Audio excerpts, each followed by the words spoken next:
about spending on family and giving them their right. آتِ ذَا الْقُرْبَى حَقَّهُ وَالْمِسْكِينَ, and the one who can't help themselves and they're in a helpless situation. وَابْنَ السَّبِيلَ, and the one in the middle of travel. And where I left off was وَلَا تُبَذِّرْ تَبْذِيرًا, and don't be excessive and reckless in the way that you spend. لَا تُبَذِّرْ تَبْذِيرًا. Badr in Arabic is to take a bunch of seeds and throw them on the ground, and when you do that, seeds go in every direction, yes? Like they just disperse. And that's Allah giving us the image of how some people, when they have money, what they do with money. Like they don't care about where it's going. They just kind of just throw it in every direction. Don't become reckless like that. Just because Allah has given you some, and for some people, even if you're not wealthy, if you just got, some people live check to check, right? But the problem becomes, you feel like you're a millionaire on Friday when you get your paycheck, right? And you just kind of blow all that cash, run out of it, and then on Sunday you're borrowing money from a friend, right? By Sunday it's all gone. I used to work in a store when I was in high school. I used to work in a shoe store in Junction Boulevard in Queens. It was like a predominantly Puerto Rican, Dominican neighborhood. I used to sell shoes there, and I used to speak really good Spanish at the time. And it was minimum wage. Back then, minimum wage was $4.25 an hour. Right, and you work 10, 12 hours a day, racking shoes, taking care of customers, getting yelled at in Spanish. That's why you had to learn Spanish. So you did do all that stuff, and then you finally get paid on Friday, right? And when you get paid on Friday, basically everybody else that worked there were non-Muslims, right? And some of my friends that worked there, man, I can't wait to get paid. And then they get paid, and then Saturday we're back at work. Bro, can I borrow 20? Like, what happened? We just got paid yesterday. Why? Because went partying, went out to eat, overate. Man, I got this. Because you're like on top of the world as soon as money came in your hand. So the problem becomes, people don't think, sometimes individuals don't think about the future. The moment they have money in hand, they kind of just throw it in any direction. Or, tubazzir tabzira also, some scholars compared it with israf. And there's lots of discussion about that, but I'll limit it to just some basics. And so there's two kinds of overspending that Quran talks about. There's overspending on your needs. So that sounds odd, but let me explain. Overspending on your needs. And then there's spending on non-needs. Overspending on non-needs. Now the thing is, for example, food is a need, obviously. But if you're going to get in the habit of going to a restaurant that's, $100 just to sit on the chair, and they expect at least a $50 tip or whatever else, and the fries there cost $75, the French fries cost $75, but you like going there because it's like a prestigious thing, and so you're spending on a need, but you're going way over what you need to be spending. Everybody needs shoes, but you don't need to buy shoes that cost more than a car, right? A female might need a purse, but a purse shouldn't be the same as, mortgaging a house. Those are needs, but you can go way overboard on a need, right? You can go way overboard on and it's not just, I'm not just picking on women. It could be rims on a car. It could be like, spoilers and things like that. It could be things that maybe you need it, maybe there is a purpose for it, but you're going a little crazy overboard with what you need. Right? This can happen inside home decor, it can happen with food, it can happen with furniture, it can happen with electronics, it can happen with any one of those things. And you just become obsessed with more and more and more. That's israf. Okay? That's israf. And that's talked about in the Quran. But this ayah is not about israf. This is not overspending on your needs. That's a separate subject. But even a worse habit than overspending on your needs is frivolously throwing money into things and blowing cash on things that you don't even need. Like they weren't even a need to begin with, right? They just became a need for you because you need to, nowadays they have upsells in video games, for example, right? So you can buy the video game for $20, and then if you want to get the upgrade pack, it's $79.99 or whatever else. And you're like, I need to get the upgrade. I need to purchase the upgrade. And you just you didn't need the game. And on top of that, you don't need all this other stuff, to conquer the virtual world that you're conquering, sitting on the couch, accomplishing nothing else in your life. But you feel like a conqueror, right? So, and you're spending on that, and you're blowing money on that. A lot of times parents have really serious conversations with their kids because they give them mobile devices, and mobile devices have app stores, and then the parents get a $500 bill. Like, what happened here? Because oh no, I had to.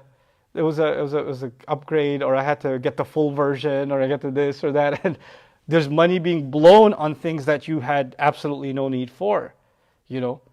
And so the Quran it's interesting placement. He says, give everybody their financial rights, take care of people that you should be taking care of, while at the same time, don't just blow money on things that have no purpose and frivolously. Why? As if to say, that money could have been used if you knew somebody in your family that had a need. And they had a right over that money. It wasn't yours technically. It's Allah's, and He's telling you they have a right over it. Right?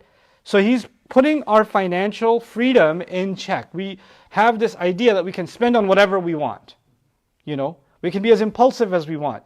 But He's putting a check in on that. You know, what happens sometimes is, you know, when we go from early adulthood, teenage years, that you finally get your first job, and you start making your own paycheck, and now you're paying your own rent, and you feel like, I can spend on whatever I want. You can't tell me what to do, right? I can get whatever car I want. I can move to whatever neighborhood I want. I can buy whatever, if I can afford it, I'll get it.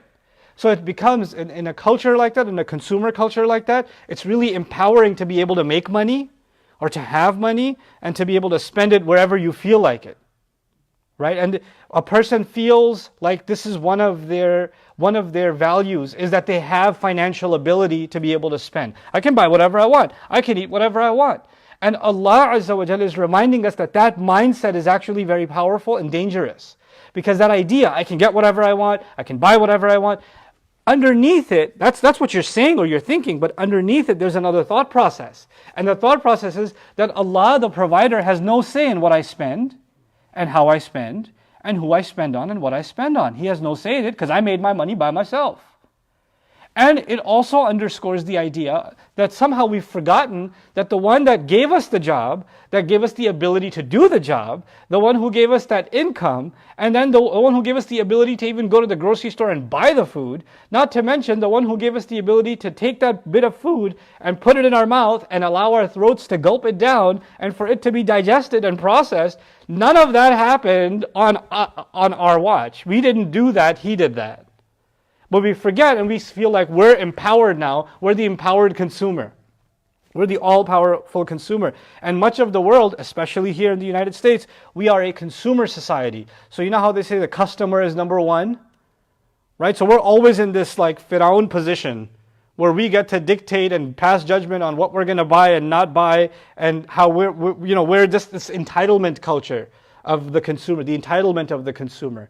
It's gone far beyond the rights of the consumer. The point of that is that the consumer shouldn't be swindled, but it's gone way past that point. Now we're at a point where the consumer is a kind of a god, and they've declared themselves a kind of a god, And so this is what's being undercut by this teaching, وَلَا تُبَذِّرْ تَبْذِيرًا. And what does Allah say? وَإِنَّ الْمُبَذِّرِينَ كَانُوا إِخْوَانَ الشَّيَاطِينَ وَكَانَ الشَّيْطَانُ لِرَبِّهِ كَفُورًا. No doubt about it, those who make this into a lifestyle. Mubadhirin, the ism fa'il being used, suggesting those who keep on spending like that frivolously, not caring about where the money's going, and throwing money out just recklessly, with no sense of responsibility. Those people are in fact brothers of the devil. Brothers of the devils, ikhwana shayateen. They're brothers of shayateen.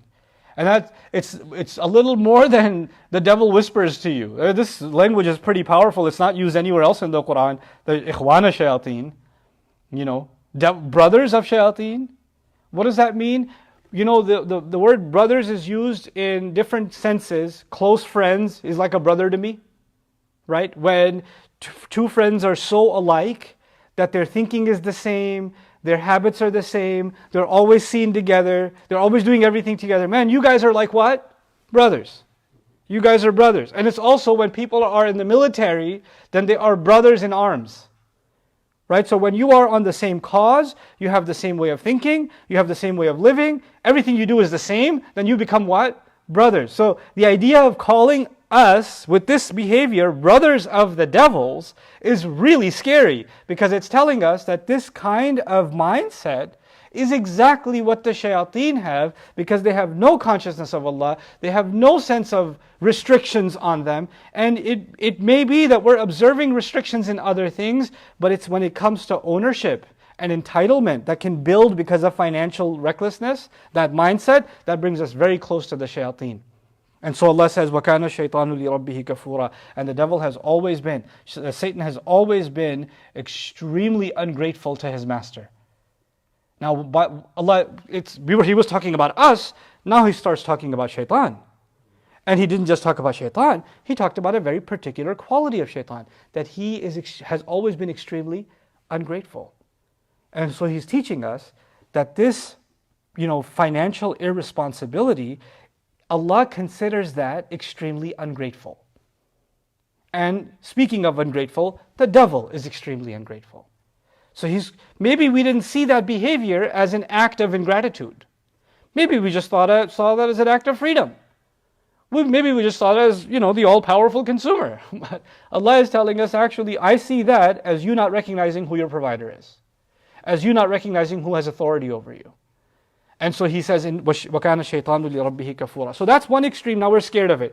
Well, when you hear this ayah, you're like, okay, well, next time your kids are you're in the grocery store with your kids or whatever, and they're like, hey, can I have a lollipop? No, that's إِنَّ الْمُبَذِّرِينَ كَانُوا إِخْوَانَ الشَّيَاطِينَ وَكَانَ الشَّيْطَانُ لِرَبِّهِ كَفُورًا. No, you can't. Can I have a little 99-cent toy? No. وَكَانَ الشَّيْطَانُ لِرَبِّهِ كَفُورًا. You might go the other extreme, right? That your wife puts like a gallon of milk in the shopping cart. You're gonna drink all that milk? Get a half gallon. No, they have a quarter gallon? Ask them if we can give a discount. You cut the bottle open, pour out half, and we'll pay half for it. And people can become on the other extreme. I mean, I've seen some crazy things in my life. I was in a country where I was at a restaurant, and there was this other family from a country that shall not be named. They're in the restaurant. They finish their food. The guy brings the bill, and he's literally arguing, hey, but I didn't drink the whole... He had a can of Sprite. He goes, I didn't drink the whole can. I'm going to pay you for half. Right? If people can go in that extreme, they can go, because I don't want to overspend on anything, And so what happens? Allah says on the other side, وَكَانَ الشَّيْطَانُ لِرَبِّهِ كَفُورًا. Two more things before this khutbah is done. He says, وَإِمَّا تُعْرِضَنَّ عَنْهُمْ ابْتِغَاءَ رَحْمَةٍ مِّن رَبِّكَ. Beautiful ayah. Man, what a beautiful ayah. Allah is talking about you are usually in a position to give. Let's just say that you are usually the one that people turn to, your family, others. They know you have a good job.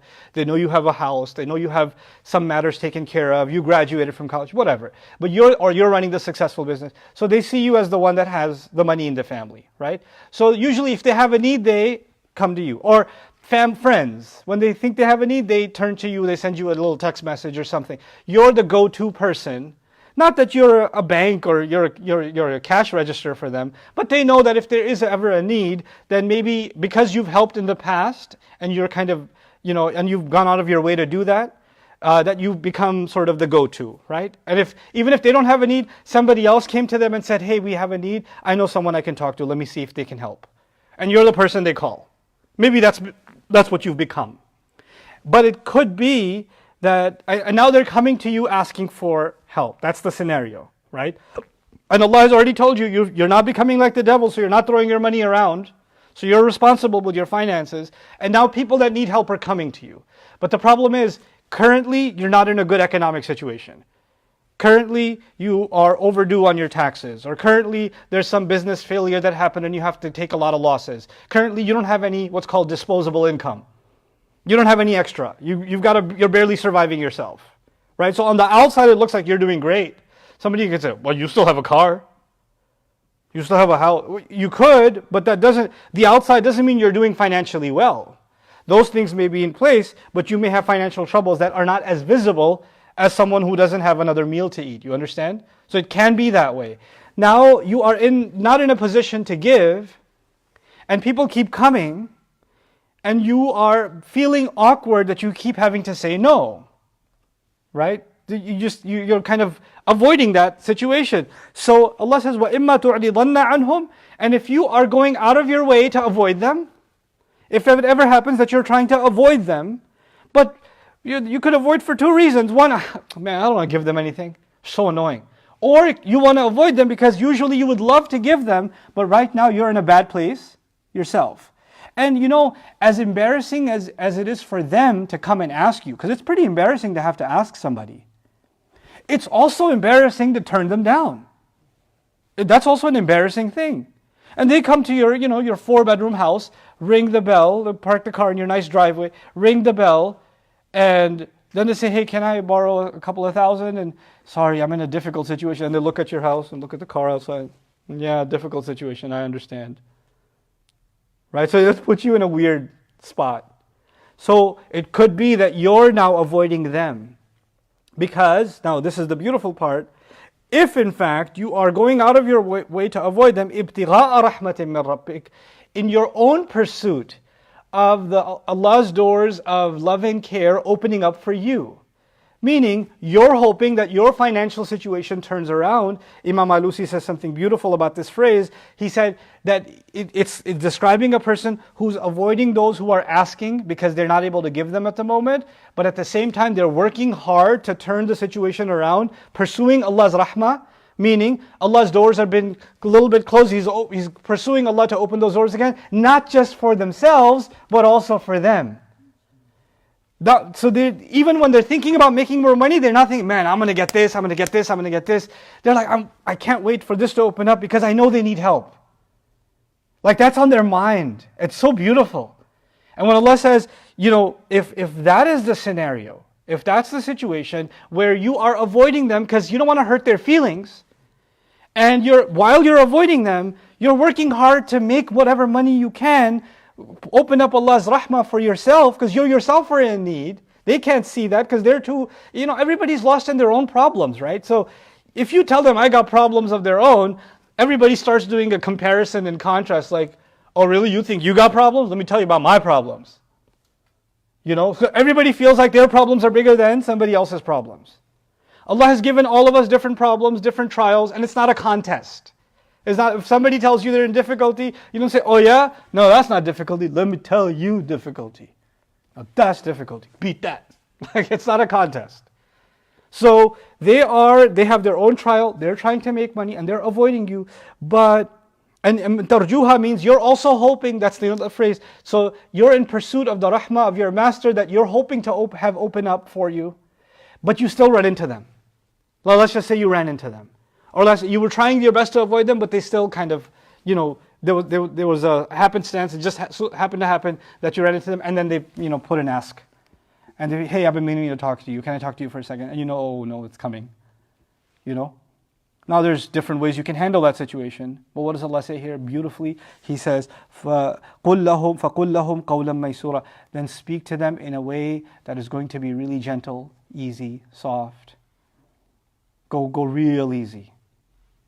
And قُلْ لَهُمْ قَوْلًا مَيْسُورًا is pretty powerful language. As if Allah is saying, calculate your words carefully.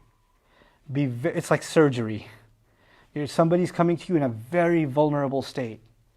Your words can have a real impact on their well-being, their state of mind, what they're going to do after that, their faith.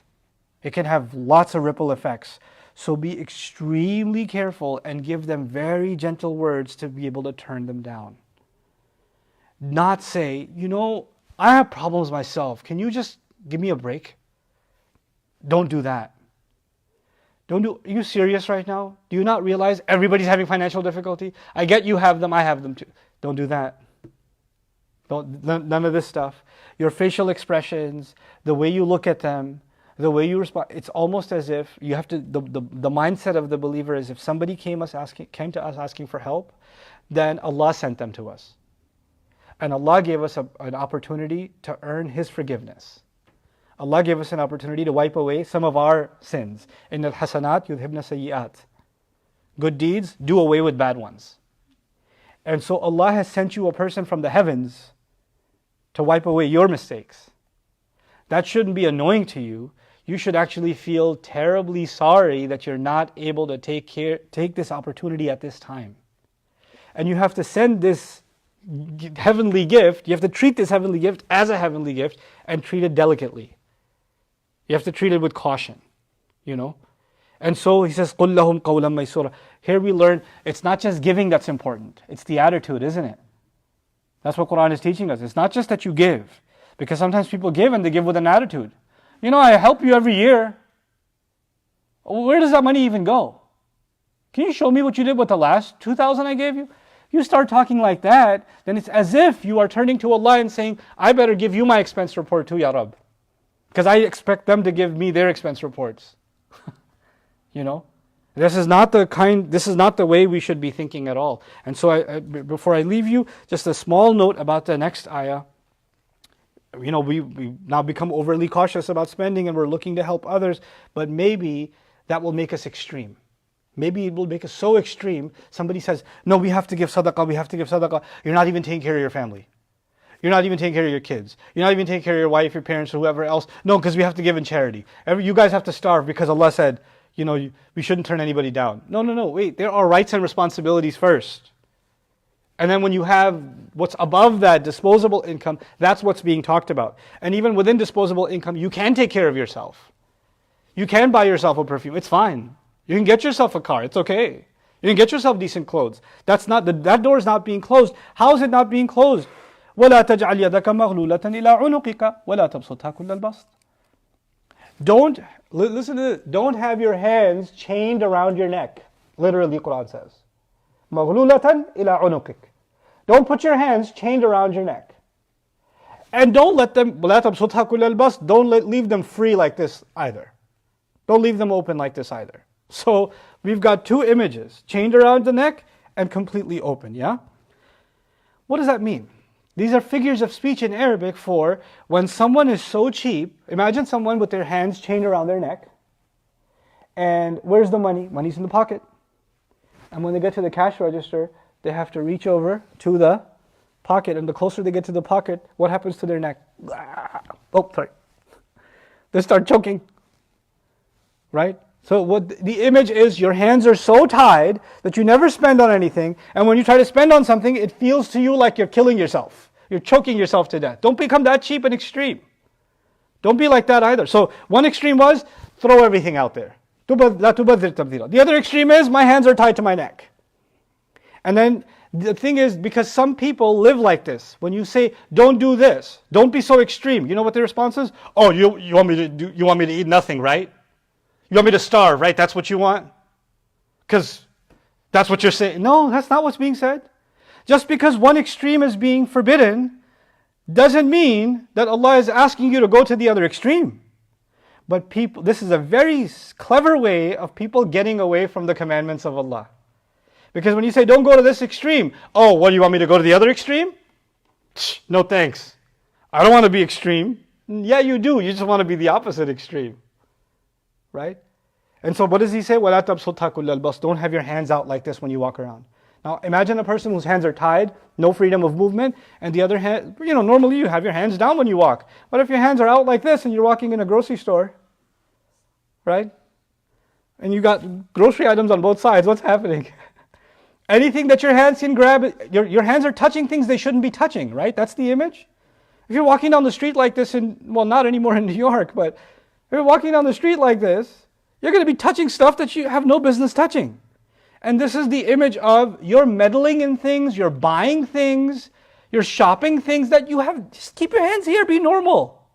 You don't have to do this and you don't have to do this. Just be normal. Be in the middle, And so he says, وَلَا تَبْسُطْهَا كُلَّ الْبَسْطِ فَتَقْعُدَ مَلُومًا مَحْسُورًا. If you do that, don't become like that, because then you'll be sitting there blaming yourself eventually. You'll regret being too cheap. You'll regret being too reckless. And then he says, mahsura, and then you'll be exhausted. You'll end up exhausting yourself, cutting yourself. And could be filled with regret, and it can also be exhausted, run out of resources. How can you run out of resources if you're too cheap? You could say, I could run out of resources when my hands are open like this. Because I spent too much, I ran out of resources, I'm exhausted. How can you become exhausted when you're miserly like this? Because when you're miserly like this, you are hurting others around you. What we're learning from this financial passage is that your financial decisions don't just affect you. They affect others around you. And you are destroying other people and your relationships with them because you're not giving them their rights. And then you're going to be filled with regret because of the resentment you created, because of the wrongdoing you created. And maybe because you held your hands so tight and you created such a difficulty, they had to find other means.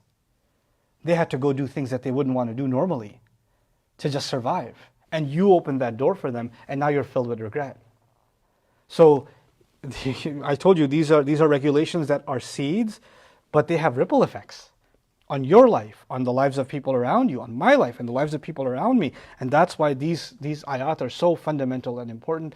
Allah, concludes this passage. I know it's a long khutbah. Inna rabbaka yabsutu rizqa liman yasha'u wa yaqdir. Your master is the one who opens up the doors of rizq for whoever he wants. And he limits rizq for whoever he wants. He expands it for whoever he wants, and he contracts it for whoever. Wa yaqdir. And it's interesting, لِمَنْ يَشَاءُ, he didn't say وَيَقْدِرُ لِمَنْ يَشَاءُ. He said, إِنَّ رَبَّكَ يَبْسُطُ الرِّزْقَ لِمَنْ يَشَاءُ وَيَقْدِرُ. So it's as if Allah, He doesn't say He opens rizq for some people and closes or contracts rizq for some other people. It's almost as if He's saying, Allah can give you good times and Allah can also give you hard times. You, not someone else. It could be for you. So if you're being reckless right now because you think you have money, Allah can close that door real quick. And if you're being miserly right now and you think people around you will stay, Allah can close the door and people can walk away from you real quick. You can break up families real quick. That can happen. Or if you're going through difficulty and you seem like there's no way out, Allah can open up rizq like you couldn't have imagined from before. يَبْسُطُ الرِّزْقَ لِمَنْ يَشَاءُ وَيَقْدِرُ إِنَّهُ كَانَ بِعِبَادِهِ خَبِيرًا بَصِيرًا. He's always had complete news, and He's always had full watch of all of His slaves, and He has complete view of everything that they're up to. May Allah Azza wa Jal make us responsible when it comes to the gift of rizq that He's given us, and may Allah Azza wa Jal make us responsible to those around us in a way that is pleasing to Allah, and not make us brothers of the devil, and not make us forgetful of the gift of rizq that Allah has given to each and every one of us. And may Allah bring ease to those whose rizq has been contracted because of the COVID-19 situation or other situations, a health situation, the economy situation, the industry situation, whatever situation somebody may be, maybe the doors of rizq have closed a little bit. And for those who still have, are fortunate enough to still have, may Allah give us the ability, to open up our hands for those who need them. And if we're not able to give, to be able to turn down in a way that is pleasing to Allah and is not hurtful to anybody else.